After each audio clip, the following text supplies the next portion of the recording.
for taking out time and being here. It's a pleasure as well as privilege to have you. So welcome to the conversation. Well, thank you so much for having me. I greatly appreciate the opportunity to be here. Yeah. So, being a business owner for a decade, and I've been running schools in the past, but not now. Franchising was something I was looking forward to in the future. So, I have this opportunity to discuss this and share with our community how you are helping people scale. So, before that, I want you to introduce yourself. Where are you joining from? What do you do? Who are the people you help? And why this conversation today? Well, thank you so much.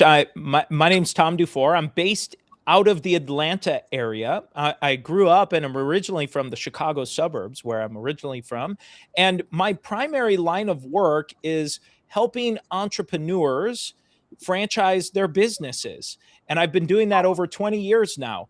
And what I found over the years is a lot of owners I meet with come to a crossroads where they say, I've built something that's working, it's doing well, but I don't know what to do with it. Do I grow this? Do I add a second or a third or a fourth location? Do I sell it? Do I franchise it? And that's where I come into the picture to help someone sort through that. And if they decide they want to franchise, we help them actually turn their business into a franchise to sell to someone else. That's beautiful.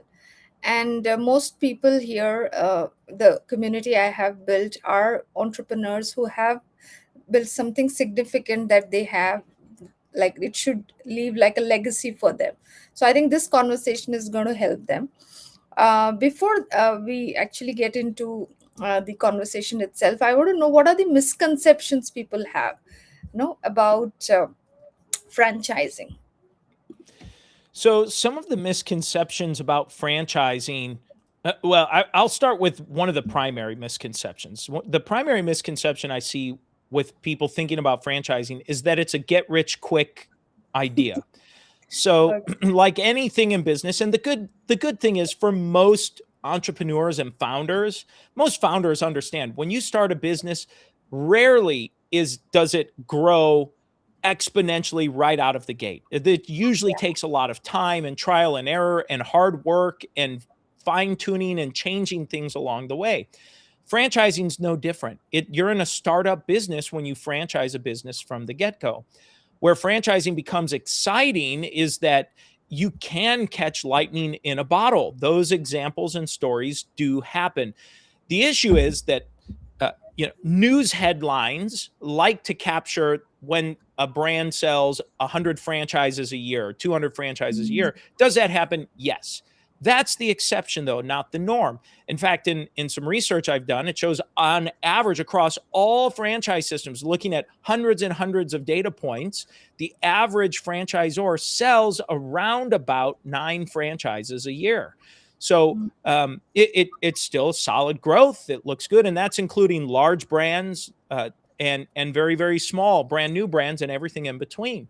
So when we look at that information and data, 9 a year is still great growth on average, but it's not selling 100 a year.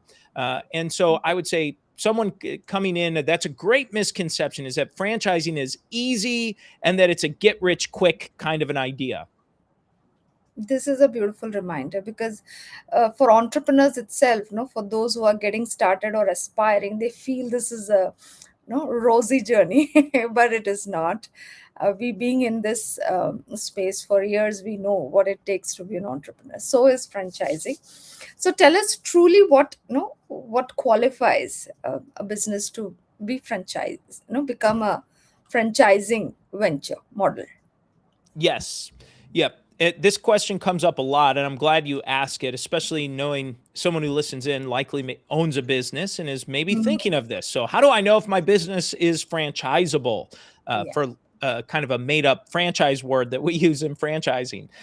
So, we look at 3 big check boxes that if you can check all 3 of these, there's a good probability or a likely probability that your business is franchisable.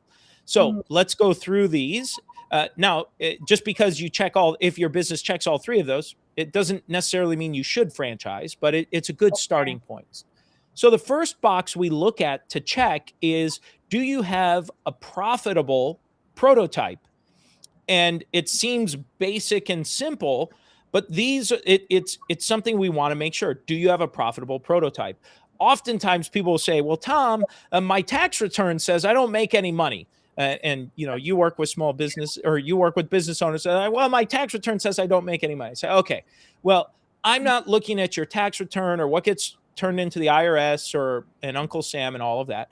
What I'm looking at is, are you paying your bills? Are you funding your lifestyle? So some owners, they run, certain things get, I call it owner benefit at the end of the day. Every owner runs their business a little bit different. Some take salary, some do distribution, some, do Yeah.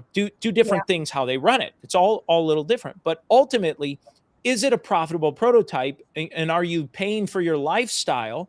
Mm, That's a good check mark, because if someone else were to buy your business as a franchise, we would want them to be able to do the mhm. same kind of thing, that they'd be able Yeah. to fund their lifestyle. Okay, so that's number one. Number two then is, do you have potential customers in Mhm. other metros or other cities around the country?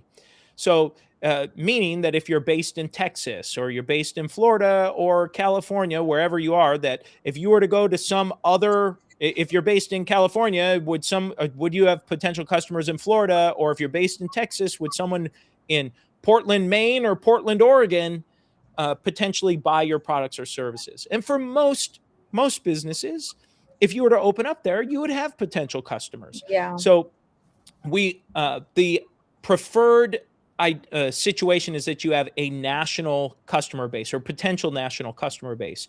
At minimum, we look for a regional customer base, and ideally international, because you never know what that might look like. So can you check that box?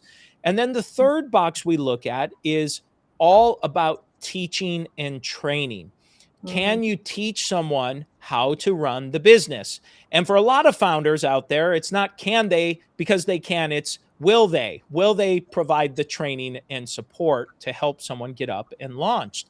And so, for an owner that ends up listening in, or a founder of a business, the example I use is to think about hiring a general manager to run your entire business. And if you were to step away from running day to day, if you're an active owner operator and you were to hire GM to run the business, that is similar to training a franchisee to step in and run the business.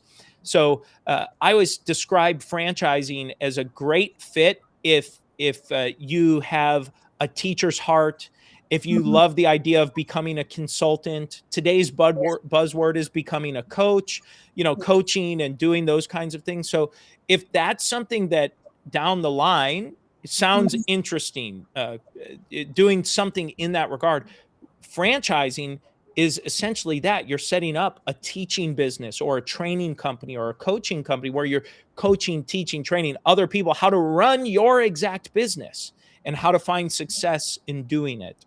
So if you can check those three boxes, there's a good chance that you are likely franchisable. Uh, Mhm. and then that leads to the second question is, well, do I want to franchise, or should I franchise? And other questions like that. Wonderful. These are very important, like easy to remember 3 steps. And I think, yes, like I started my business of schools with a franchisee model. Like I was working with the franchisor. And I can clearly see, these three, how I could have qualified as a franchisee for him.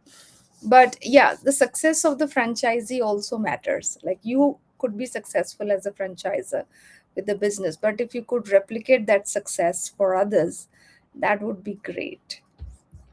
Yeah. So moving on, let's look at some of the mistakes for first time franchisers make. What you have to say? I think this is somewhat similar to our first question about misconceptions, and Yeah. that get rich quick thinking is a big one. The second one that I like to look at is a mistake that I see new franchisors make is They think franchising's easy. And Mm, unfortunately, there are plenty of folks out there who are happy to take your money and promise you that franchising's easy. mm, And it's not. And those promises fall flat, unfortunately. And franchising, like any business is hard. If it were easy, everyone would have 100 franchises or more. Everyone would have franchised their business, but they don't, and they haven't. And you think about it and you say, well, then why? It's because you have to put the time and effort into it. So assuming you're not the exception that catches lightning in a bottle and catches mm, fire, which is most companies, it's a bit of a grind. You have to take time to sell those franchises, and when you're selling, one thing that is very hard, I found, is very hard for new franchisors. For most entrepreneurs, successful owners, you're used to selling a product that might cost yes. $20, $200, even $2,000 to somebody to get up and going. Well, in franchising, the average franchise that someone's going to invest into is going to cost close to around $500,000. So you Yeah. have to remember you're selling more of an investment for someone to get into, even if they're an owner operator. And many, they're taking out the biggest loan they've ever taken out, or Yeah. something that's equal to or larger than their mortgage, or they're spending their life savings to go into this. So it's not just, they don't have the 5, 10, 20 years that you have as the owner of running your successful business. They don't have that in them. So they're looking at it, they're going to ask questions, they're going to try and poke holes into it because they're nervous about doing it. So patience is patience is a virtue, as the old saying goes, but it's also very necessary for selling franchises. It could very well take 12 months or 1 or 2 years to get your first franchise sale. It Mm, just takes a little bit of time to get enough leads in, to talk through it, walk through the process of going through it. So you need patience to understand that it's going to take a while. But if you take out the just the what the value, long-term value of one franchisee is to you, is mm, if you used simple math and just take into account simple math, the typical franchise contract is 20 years. It's a 10-year initial term with 2 5-year renewals. And if you were to say you were generating, let's just say, for easy math again, $1 million in revenue, that on average franchisee generates, and you were to collect 5% royalty for 20 mm, years, well, that's $1 million. yeah. So really, when you're thinking of it, you have to be thinking about, okay, how would I talk to and treat, and what would I do if I were viewing my franchisee as $1 million value to me? One franchise sale is $1 million valuation, and taking into no consideration for the time value of money, and that they might not hit, they might do more, or it's just an example, but just to help get that frame of mind and thinking about that. Yeah. Thank you for telling that it is not easy, and you don't have a shortcut for a decade or 2 decade experience.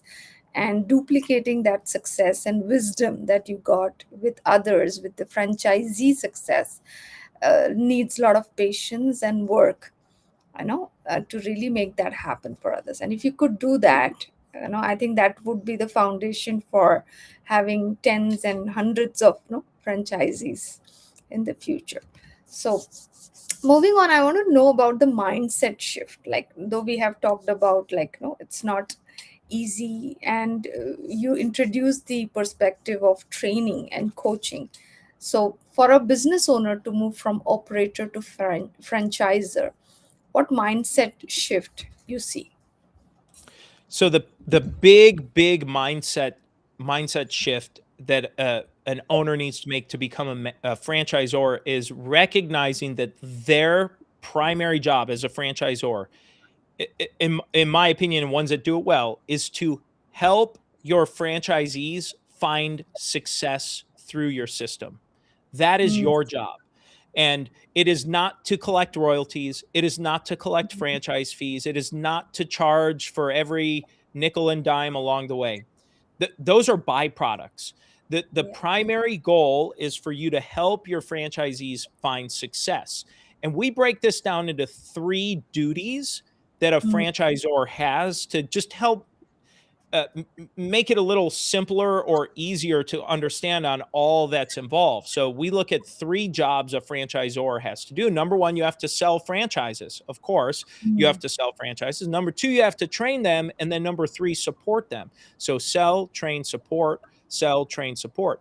And I always like to point out two out of those three are after the sale, because most of your work when doing it right and well is going to be uh, after the franchise sale, where you're going to be providing ongoing training and ongoing support. And ongoing support is not just continued training, it might be product innovation, it might be adding new products, and really continuously asking the question, how can I help my franchisees make more money? And mm, I, I am very much a person. I'm a culture person. I'm very big on seeing the big picture, doing this for altruistic reasons. That is me all day long. You know, I love doing this because I like helping people and wanting them to find their own version of success. But yeah. and I don't want to be sound so crude to break it down to that. But if every franchisor were to ask before a decision is made, how does this decision help my franchisee make more money, or in terms of revenue, or save money in terms of savings that they might be getting? If that's the first and final question that's asked before any decision is made to support a franchisee, because of the problem franchisors find themselves in when you see in newspapers and read the unfortunate negative side, the shadow side of franchising, is generally the franchisor was asking, how can I make more money? That was Mhm. the first and last question that was asked, instead of how can I help? How does this decision help my franchisees make more money or save more money? And that's when problems occur, when the franchisor puts themselves first in the equation. So the mindset shift is recognizing you are here to help this franchisee find success in your system and supporting them through that. And and it's important to note it's the franchisee's version of success. I found with founders, uh, I would say if a founder were to have 100 franchises, the founder's location would generally be in the top 10% of that system. So they're a high performer, a high achiever. And a lot of times, new franchisors, when they sell their first 5, 6, or first 10 or so, they look at them and say, you're not doing that great. You're not doing as well as I know you could be doing. You're not doing as well as I am doing. Mm, And recognize that sometimes franchisees, their version of success is using your business to create a lifestyle for them. It's yeah. to help it's to help provide a job or an opportunity for their kids, to work together in the business. So there are a lot of different reasons that they might be going into it. So try to tap into that to understand what success means to them, and how your franchise system helps them get there. Beautiful. So this, as I'm so intrigued with these conversation, and I'm going to give an advice to my husband after this, because he's looking at doing another venture versus considering franchising what he has created. So maybe finding this as one way of thinking differently as I speak with you. So before we run into further questions, I want to know, like, are there any industries that you are specific of working with, or are an expert of? Like, as people are listening to this conversation, either live or over a replay, want to connect with you. Where are you the most active, and how they can start a conversation with you? Yeah, absolutely. So, in terms of my franchise expertise, I've worked in dozens and dozens of industries. There's no one industry. I consider myself a distribution expert at the end of the day. And so, whether that's distribution through franchising, business opportunities, licensing, dealerships, distributorships, product sales, all different types of distribution. I have all kinds of distribution conversations. most of them orient around franchising because for most, franchising tends to be the best fit. It's not the best Yeah. fit for all, but for most I speak with, it tends to be that way. And it has a legal structure that's in place and decades of case law. So there's lots of support for that. Mhm. Um, and then in terms of one thing that you mentioned, Ranjini, that I just want to bring up is viewing franchising as an alternative way, as an alternative investment. So that comes up a lot. And when you franchise your business, you're actually turning it into an investment for you where someone Yeah. else is doing the work, someone else is funding the enterprise, and you're sharing in the revenue with them. You're sharing in the 5, 6, 7, 8% of gross sales along the way. So it becomes a high margin business in most instances because you're building a training platform. The difference is that you have long-term contracts and you're building a brand. So if you're interested in making an impact, finding a way to touch more customers, this is a great way to consider it. I am most active in terms of finding and connecting with me. The best place to go is just to our website, bigskyfranchiseteam.com. We have a ton of free resources. We offer a free consultation to anyone who'd be interested in having an initial conversation to see how franchising might fit for them. And then, again, that website's bigskyfranchiseteam.com. And you can also find me on LinkedIn. Just search my name, Tom DuFore. That's the only social channel I'm regularly active on. So please feel free to connect with me there. Wonderful. So I think I have asked a few of the aspects of my future questions, but anyways, I'll start now ask once again, like, what industries or business model do you believe are best positioned for franchise growth in the coming years? Yeah. So yeah, so I think industry wise, the most popular uh, industry today is home services or as a home services business model. Commercial services have become popular and professional services.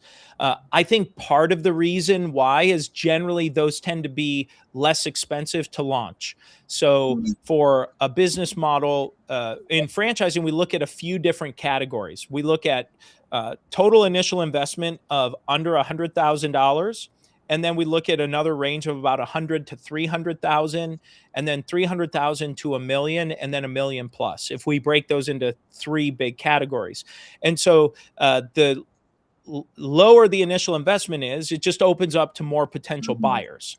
Is ultimately what comes out of it.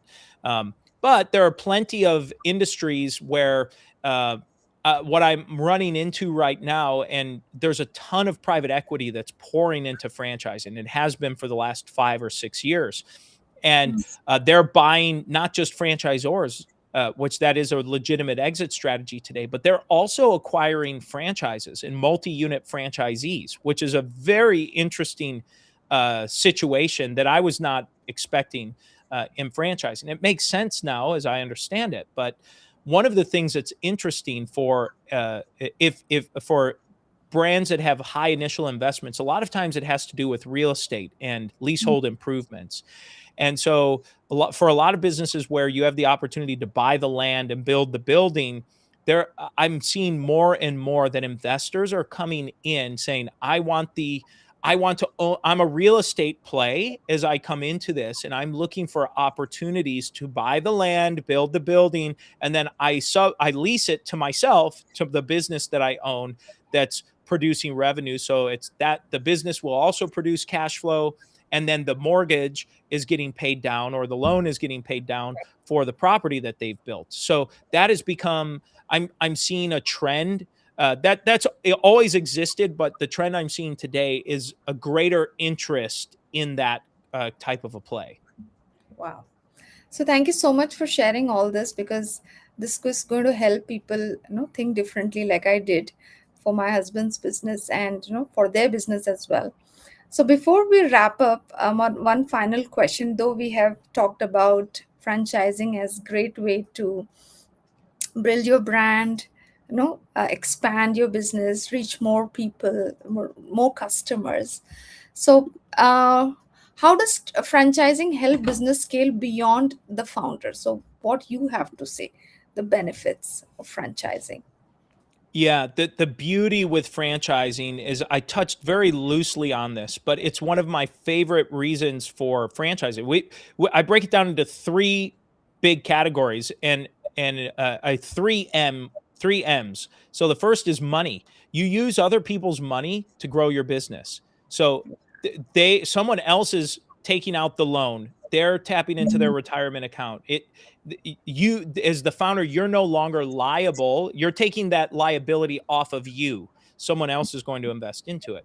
The second is management, day-to-day management. That's probably the biggest gripe that I hear from small business owners. I'd love my business if I didn't have to manage my staff and team, or the turnover, or the constant training, or whatever's going on in their enterprise. It gets it's tiresome. And Yes. so with a franchisee, you now have someone that's managing the day to day instead of you. And they're a vested owner. So who's more likely to care more? They're going to care way more than, say, some manager that you're paying a salary to. And then the third reason is multiply. So when you franchise, it creates an opportunity to grow faster than you otherwise would by opening up your own company owned locations.